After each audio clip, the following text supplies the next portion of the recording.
성도 여러분 안녕하십니까? 우리 영상으로 예배 드리는 우리 손동환 집사님, 제가 손 한번 흔들어 드리겠습니다. 그 집사님이 이 시간에 이 송출되는 영상을 보고 끝나고 나서 손 좀 흔들어 달라 그래서 제가 오늘 그렇게 합니다. 여러분, 오늘 이 자리에 참석지 못한 우리 많은 믿음의 식구들 어느 곳에 계시든지 이곳에 함께 하시는 하나님의 은혜가 그들의 마음 가운데도 함께 해주시기를 간절히 소망합니다. 하나님의 말씀 창세기 3장 14절입니다. 여호와 하나님이 뱀에게 이르시되 내가 이렇게 하였으니 내가 모든 육축과 들의 모든 짐승보다 더욱 저주를 받아 배로 다니고 종신토록 흙을 먹을지니라. 내가 너로 여자와 원수되게 하고 너의 후손도 여자와 원수되게 하리니 여자의 후손은 내 머리를 상할 것이요 너는 그의 발꿈치를 상하게 할 것이니라 하시고, 또 여자에게 이르시되 내가 내게 잉태하는 고통을 크게 더하리니 내가 수고하여야 자식을 낳을 것이며 너는 남편을 사모하고 남편은 너를 다스릴 것이니라 하시고, 아담에게 이르시되 내가 네 아내의 말을 듣고 내가 너더러 먹지 말라 한 나무의 실과를 먹었은즉 땅은 너로 인하여 저주를 받고 너는 종신토록 수고하여야 그 소산을 먹으리라. 땅이 내게 가시덤불과 엉겅퀴를 낼 것이라. 너의 먹을 것은 밭의 채소인즉 내 얼굴에 땀이 흘러야 식물을 먹고 필경은 흙으로 돌아가니니 그 속에서 내가 취함을 입었음이니라. 너는 흙이니 흙으로 돌아갈 것이니라 하시니라. 자, 오늘 여러분들 앞에 여자의 후손이라는 이 제목을 가지고 오늘 함께 말씀을 좀 나누도록 하겠습니다. 우리가 이 여자의 후손 너무 잘 알죠? 여자의 후손이 뭔가? 예수님이라는 걸 다 잘 알아요. 그런데 이 상황이, 오늘 이 상황이 어떻게 된 지금 본문을 읽은 말씀인가 하면, 죄를 진 부부 앞에서 두렵게 떨고 있는 그들 앞에서 하나님이 뱀에 대한 선고를 내린 것입니다. 내가 이렇게 하였으니 내가 모든 가축보다 들의 짐승보다 더욱 저주를 받아 배로 다니고 평생토록 흙을 먹고 살지라. 흙을 먹을지니라. 여러분, 이게 정말 보니까 하나님이 어떤 그런 이렇게 너 왜 그랬냐 이렇게 물은 것도 아니고 아주 바로 선고해버리잖아요. 뱀에게 바로 선고하는 그런 상황을 맞았습니다. 근데 사람이 뱀에게 그렇게 하나님이 선고한 다음에 그 다음에 누구 차례예요? 예? 그 다음에는 이제 뭐 여자가 됐든 남자가 됐든 이제 아담하고 하와에게 하나님이 선고하실 텐데 얼마나 두렵고 얼마나 참 무서운 마음이 들었겠어요. 여러분, 여기에 배로 다니고 살 동안에 평생 흙을 먹는다는 그 말은 하나의 상징적인 표현입니다. 뭔가 하면 언제든지 극도의 비하 상태에서 경멸의 대상이 된다는 그런 말입니다. 여러분, 뱀을 보기만 해도 우리 징그럽잖아요. 뱀 보고 징그럽지 않다고 느끼는 사람이 있으세요? 아이고 예쁘다 이런 분 계세요? 요즘에는 보니까 뭐 애완저거라고 해가지고 뱀도 그렇게 집에서 기르는 사람이 있더라고요. 근데 저는 뱀을 보기만 해도 징그럽고 어떤 때는 섬뜩하고 그 다음에 무언가는 인간에게 두려움을 주는 그런 감정은 저 마음속에 이렇게 올라옵니다. 이제는 부부 차례가 되었습니다. 뱀에게는 하나님이 신분이 없습니다. 그대로 선고했습니다. 이제는 하나님이 어떤 선고를 하실까? 죄를 전 상태에서 두려움으로 떠는 그들에게 하나님께서 이들에게 선고하시는 것이 아니라 무엇을 하시는가 하면 하나님의 구원의 계획을 들려줍니다. 이 말씀은 성경에서 기록된 가장 긴 예언입니다. 여러분, 우리가 2300주야라고 해서 2300년의 어떤 역사를 우리가 들을 때 이것이 가장 긴 예언이라고 생각하는데 여러분 아닙니다. 성경에서 가장 구속을 위한 가장 긴 예언이 창세기 3장 15절. 하나님이 너희의 구속을 위해서 어떤 계획을 가지고 있는지 보여주는 청사진과 같은 것입니다. 너희 인생에 있어서 내가 어떻게 하시겠다는 하나님의 여기 선언이자 죄에 대한 해결책을 제시하신 것입니다. 그들이 숨통이 막혀있던 그들에게 숨통을 열어주는 그런 하나님의 플랜이었습니다. 여러분, 그 말씀 중에는 구주의 탄생을 예고하고 있습니다. 예수님이 왜 이 땅에 탄생하였어야 하는지를 얘기하고 있습니다. 두 번째로 예수님의 고난을 알려주고 있습니다. 그 다음에 세 번째로는 예수님이 승리할 것을 알려주고 있습니다.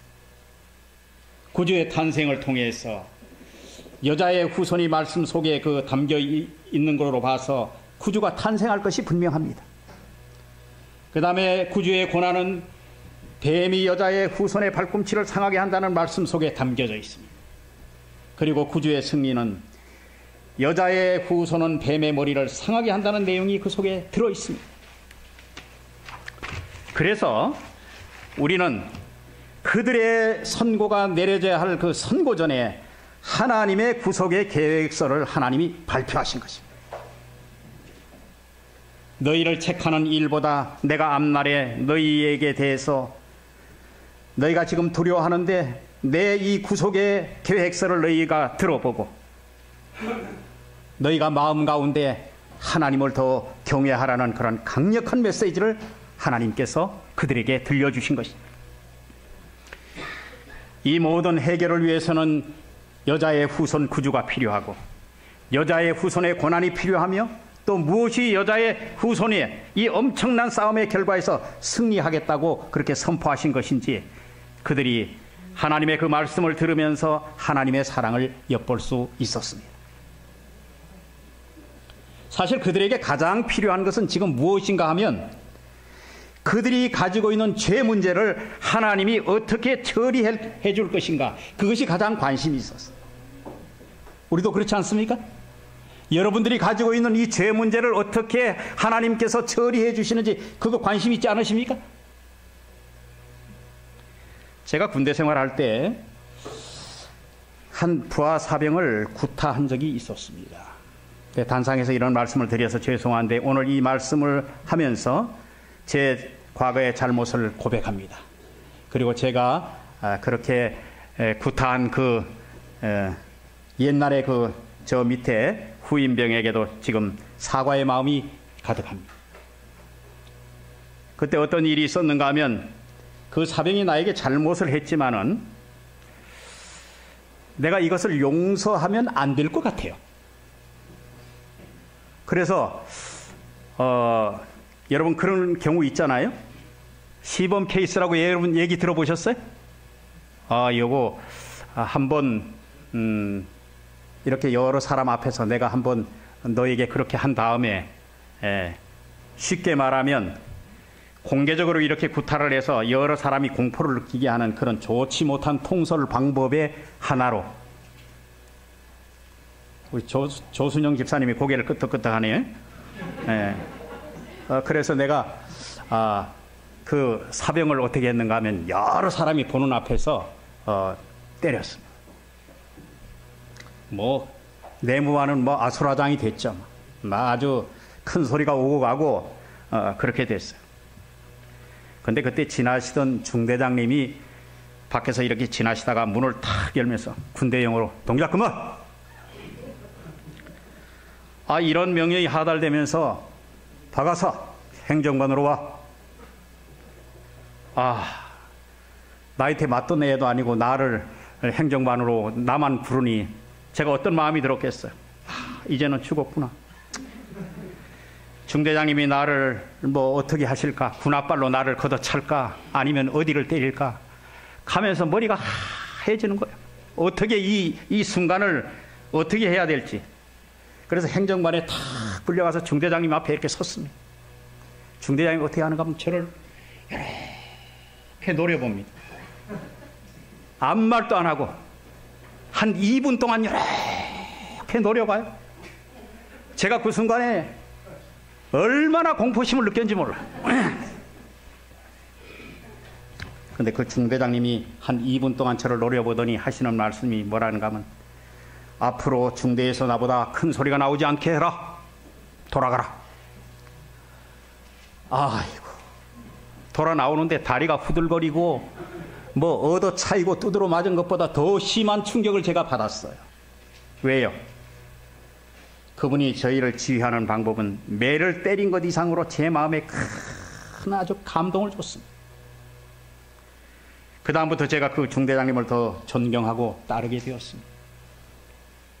여러분, 하나님께서 이 아담 하와에게 그냥 곧바로 그냥 너 잘못했어, 뭐 너 죄가 이거야, 그렇게 하고 만약에 선고했더라면 아담 하와가 어떤 마음을 가졌을까요? 하나님 앞에. 뭐 내가 죄 졌으니 당연히 받는 거지, 그렇게 생각했겠지만, 하나님께서 뱀에게 이렇게 선고하시고 난 다음에 그들에게 선고해야 될 차례에 전에 하나님의 구속의 계획사를 그들에게 알려줬다는 것입니다. 얼마나 희망적이고 얼마나 하나님이 자기를 사랑하는지 깨닫게 된 것입니다. 아마도 이 죄를 진 부부에게 죄에 대한 선고보다는 너희들의 죄, 이 방법을 내가 없애주겠다는 새로운 방법안을 제시한 것입니다. 얼마나 감사한 일인지 모르겠어요. 여러분, 여기에 여자의 후손은 왜 어떻게 우리의 구주가 됩니까? 여자의 후손이 왜 우리의 구주가 돼요? 그는 여기에 약속하신 대로 뱀의 머리를 상한다고 되어 있습니다. 인류는 사단에게 사망의 도구로 죽은 상태입니다. 사탄은 처음부터 살인자라고 단정지은 예수님의 말씀이 있습니다. 너희는 너희 아비 마귀에게서 났으니 너희 아비의 욕심을 너희도 행하고자 하느니라. 저는 처음부터 살인한 자요 진리가 그 속에 없으므로 진리에 서지 못하고 거짓말을 할 때마다 제 것으로 말하나니 이는 저가 거짓말쟁이요 거짓의 아비가 되었습니다. 요한복음에 그렇게 말씀하고 있지 않습니까?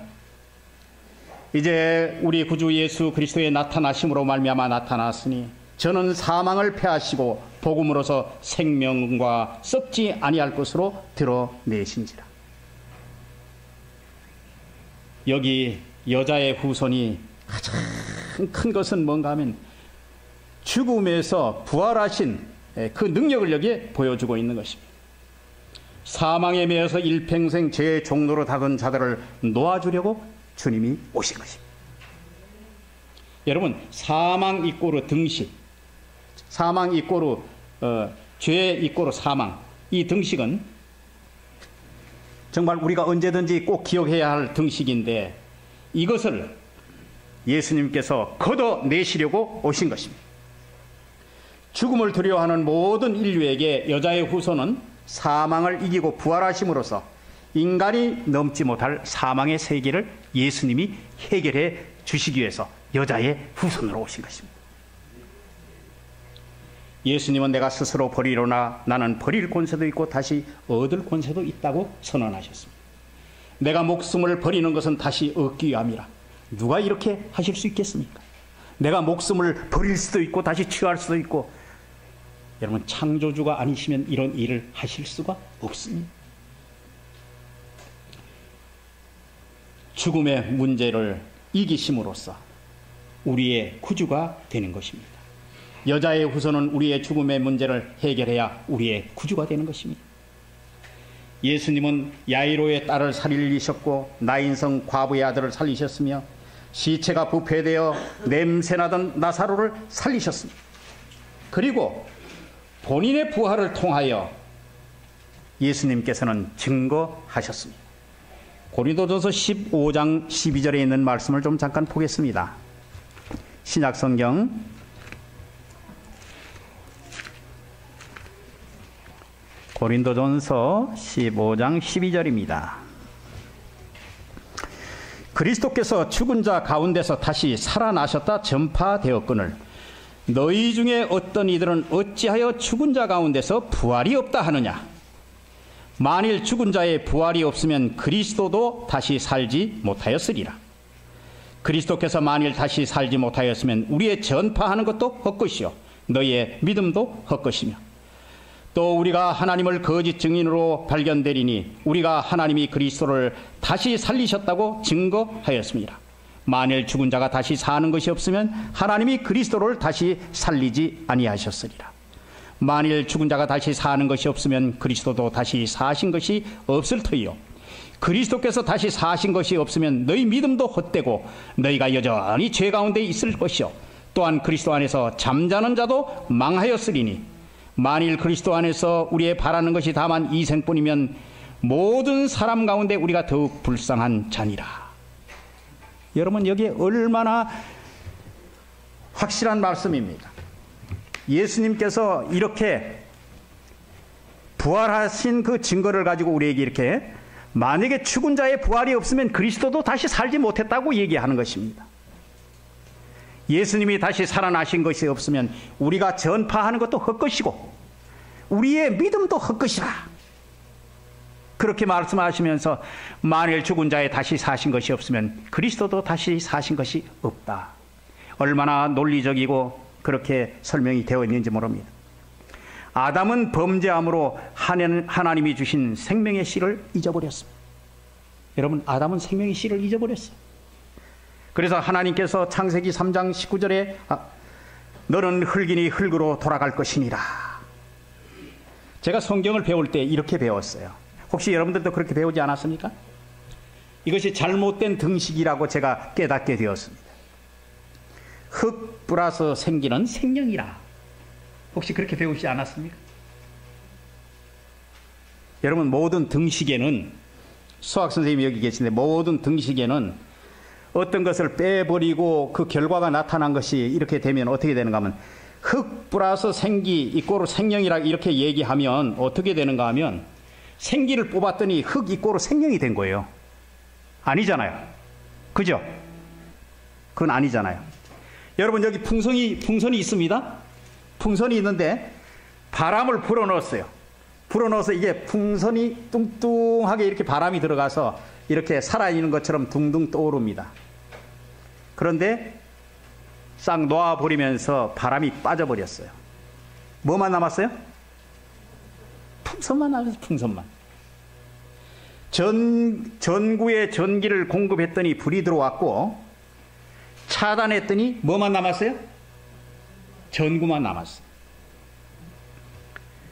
그래서 흙이라는 사람의 존재는 어떻게 되는가 하면 이 존재에다가 아무도 없는 이제 생명을 잃어버린 이 존재에다가 0을 곱하니 뭐가 된가 하면 0이 되어버렸어요. 아무것도 없게 되어버린 상태가 되었어요.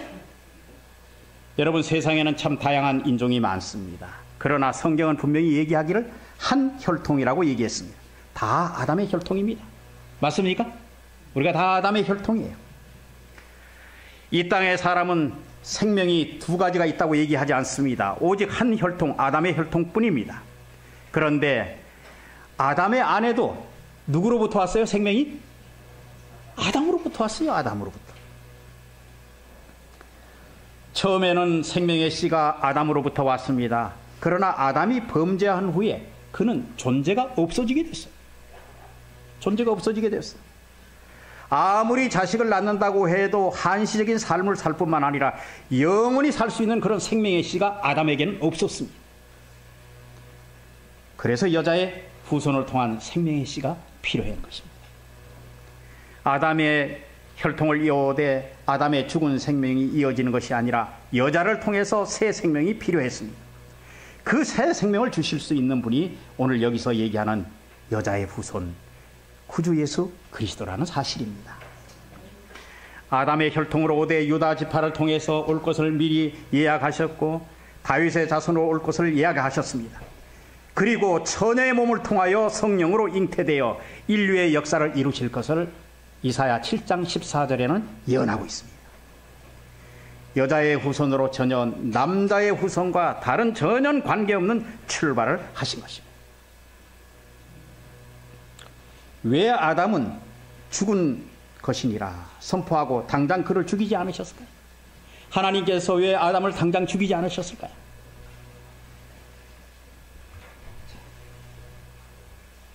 여러분, 제가 여기 나무 가지를 이게 살았을까요? 죽었을까요? 예? 예. 살아있는 것 같으나 죽었습니다.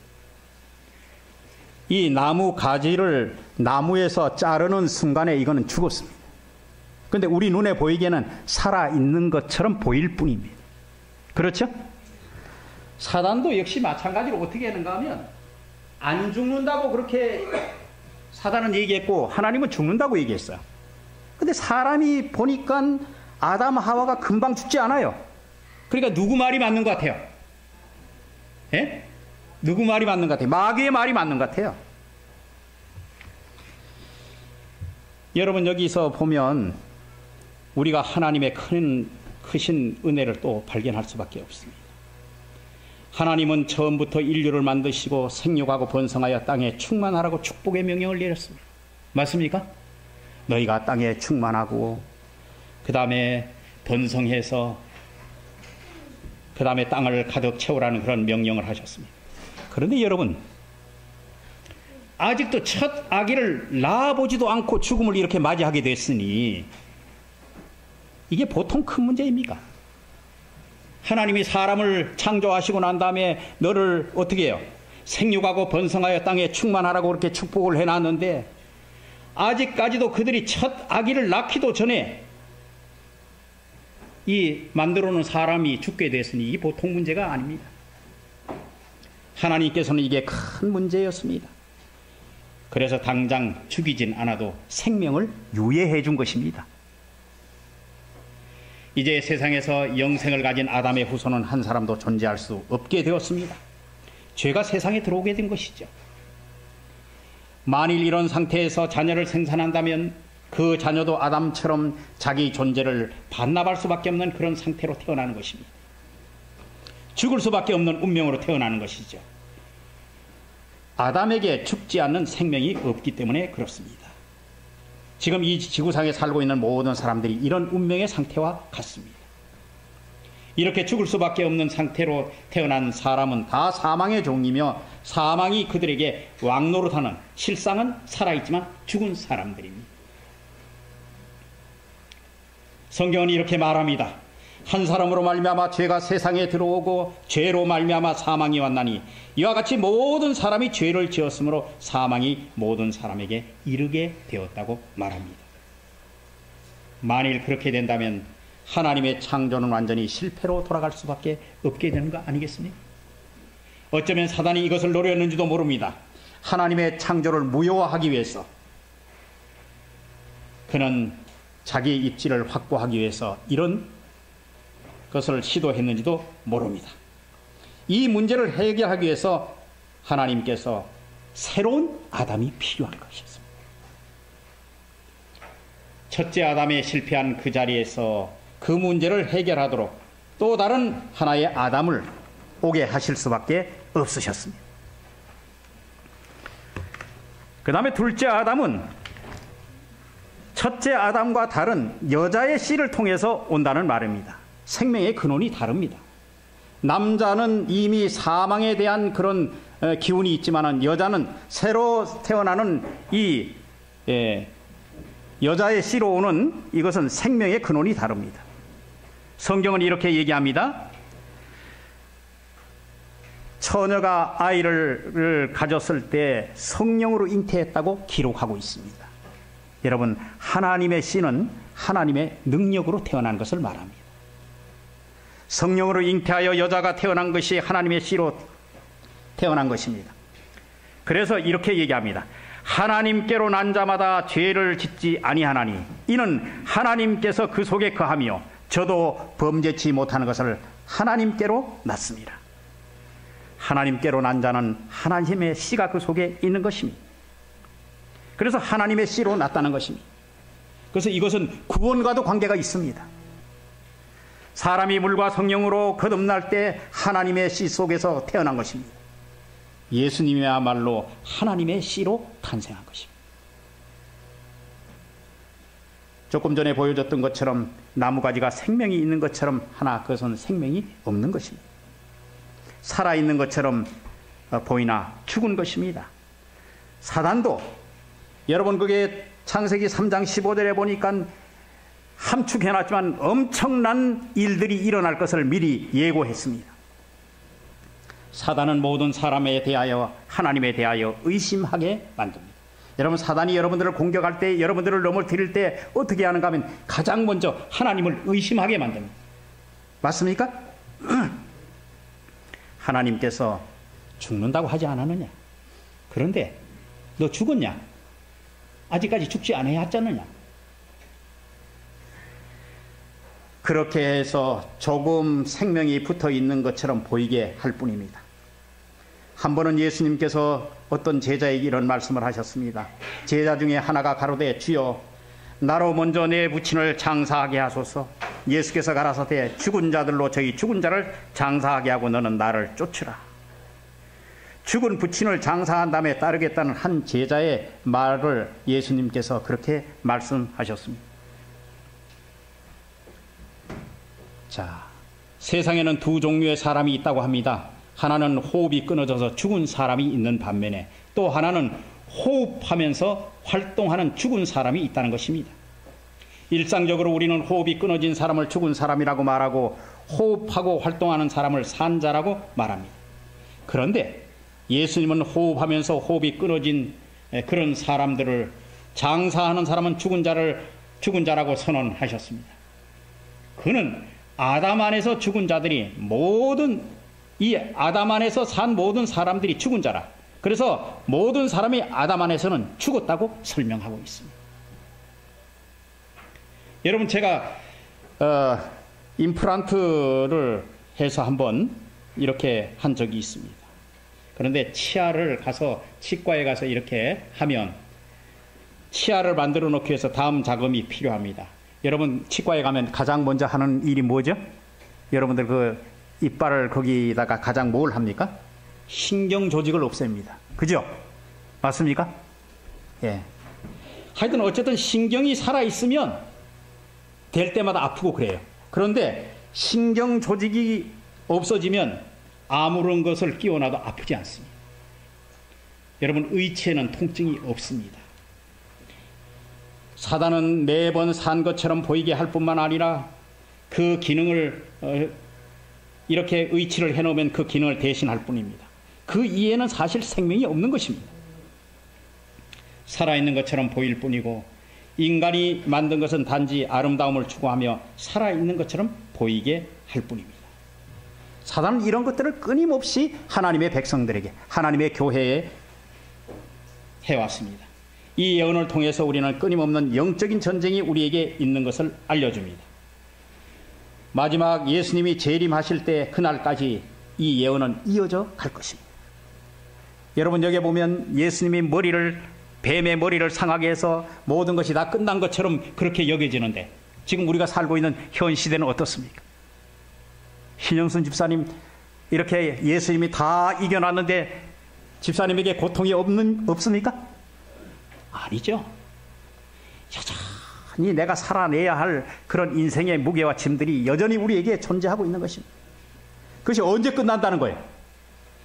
예수님이 재림하실 때 이 모든 것들이 다 끝날 것입니다. 그러니까 우리가 어떻게 해야 돼요? 결과는 예수님이 다 이겨놓으셨습니다. 그래서 여러분 우리가 다 이겨놓았기 때문에 어떻게 해야 되는가 하면 이 전쟁은 어떻게 내가 분명히 이겼다. 그런 확신 속에서 여러분들이 살아가야 하는 것입니다.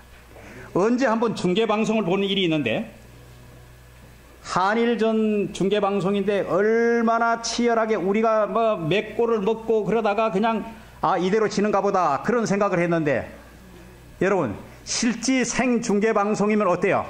마음이 막 가슴이 막 조마조마하고 그런데 그게 녹화방송이었어요. 제가 보는 게 녹화방송이었다. 녹화방송은 결과가 나왔어요? 안 나왔어요?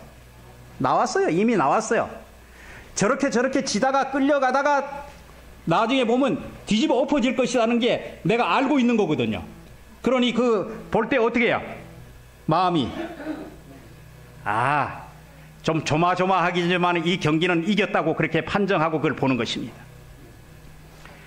예수님께서 이 모든 창세기 3장 15절을 통하여 그분이 부활 승천하시어 그 다음에 마지막으로 이 뱀의 머리를 상하고 그 다음에 모든 것을 다 끝내는 그런 일이 주님이 오실 때 이 모든 것이 이루어지리라는 것을 우리가 안다면 우리는 마음 가운데 큰 행복이 있을 수 있습니다. 그래서 여러분, 지금에 이렇게 내려지는 그 어려움을 보지 말게 되길 바랍니다. 우리는 싸움을 싸워서 이겨놓은 예수님의 그 승리를 보게 되는 것입니다. 창세기 3장 15절의 예언은 갈라디아 4장 4절로 5절의 예언이 성취되는 것을 볼 수 있습니다. 이것은 하나님께서 시간을 맞추어서 그곳에 탄생하게 하신 것입니다. 바벨론에서 포로 생활을 하던 선지자 다니엘을 통하여 다니엘 9장 25절에 70일에 대한 예언을 합니다. 메시아가 기름 부음을 받은 때를 예언했고 그때 예수께서 침례를 받으시고 기름 부음을 받으셨다고 소개하고 있습니다. AD 27년에 예수님께서 침례를 받으시고 이제 그 일의 절반 가운데 AD 30년에 예수님께서 십자가에 달리시고 그 구원의 예언을 성취시키셨습니다. 그 다음에 예수님께서 그때 십자가에 달리실 때에 짐승을 들여서 모든 제사와 예물이 더 이상 필요 없게 되어서 이 모든 것을 폐지한다는 사실을 다니엘서를 통해서 이미 예고하셨습니다.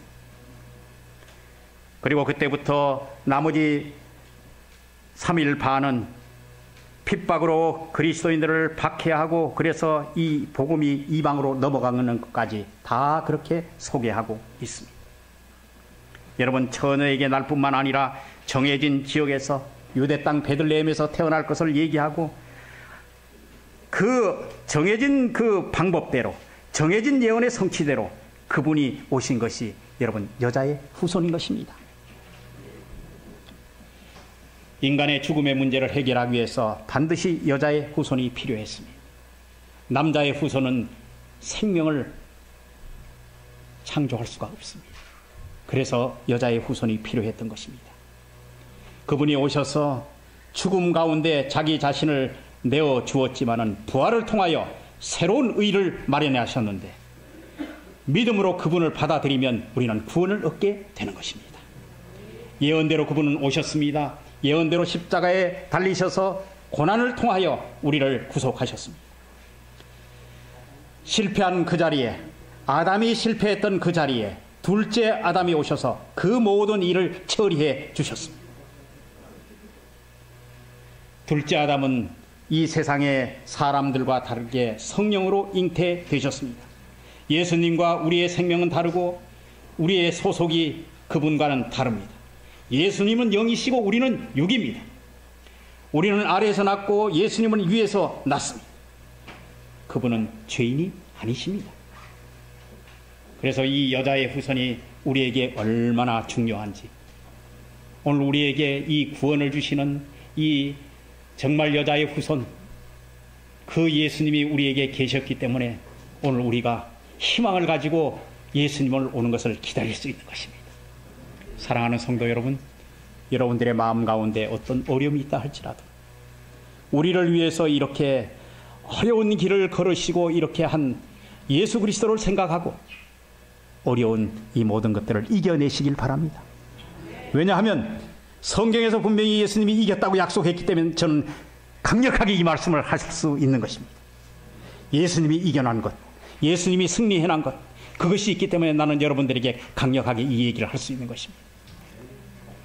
그분은 이 모든 것들을 다 이기시고 끝까지 승리하시는 분이므로 여러분들이 예수 그리스도를 개인의 구주로 영접해서 예수님이 오실 때 우리가 다 구원의 반열에 서는 여러분과 저가 되기를 이 시간에 간절히 소망하면서 말씀을 드립니다.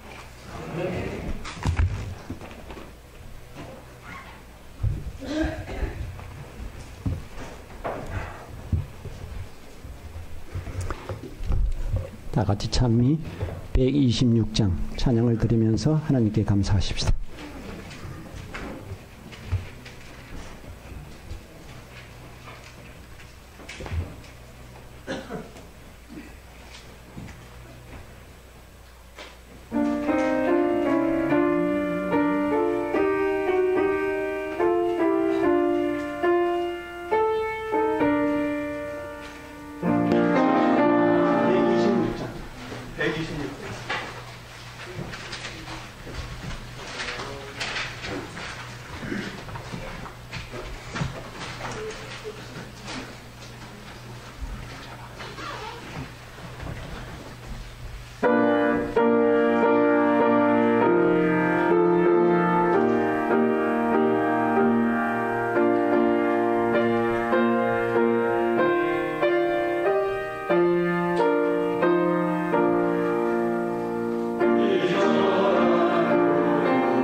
하늘에 계시는 아버지 하나님, 우리가 하나님 앞에서 이렇게 예배 드릴 수 있도록 모든 은혜를 베풀어 주셔서 감사합니다. 오늘 예배를 위해서 수고한 당신의 모든 종들을 축복하시고 우리가 언제나 하나님 앞에 진실되이 예배에 임할 수 있도록 도와주시옵소서. 우리가 죽을 수밖에 없는 그런 자리에 여자의 후손으로 오셔서 우리에게 정말 새로운 생명을 주시고 그 예수 그리스도 여자의 후손을 받아들임으로 우리가 영원한 구원이 있음을 깨우쳐 주셔서 감사합니다. 아버지 하나님, 이제 이 엄청난 시련의 소용돌이 속에서 우리가 살지만은 이미 예수님께서 이겨놓은 전쟁의 승리로 말미암아 우리가 기뻐할 수 있게 하시고 우리를 어둠 속에 몰아넣는 어떤 것이 있다 할지라도 굳건히 서서 예수님의 사랑을 다시 한번 생각하는 우리 모두가 되도록 주님 축복해 주시옵소서. 이제는 하나님의 놀라운 사랑과 예수 그리스도의 은혜와 성령의 교통하심이 이제로부터 규례교회 모든 성도들 위해 함께 해주시기를 예수님 이름으로 기도합니다. 아멘.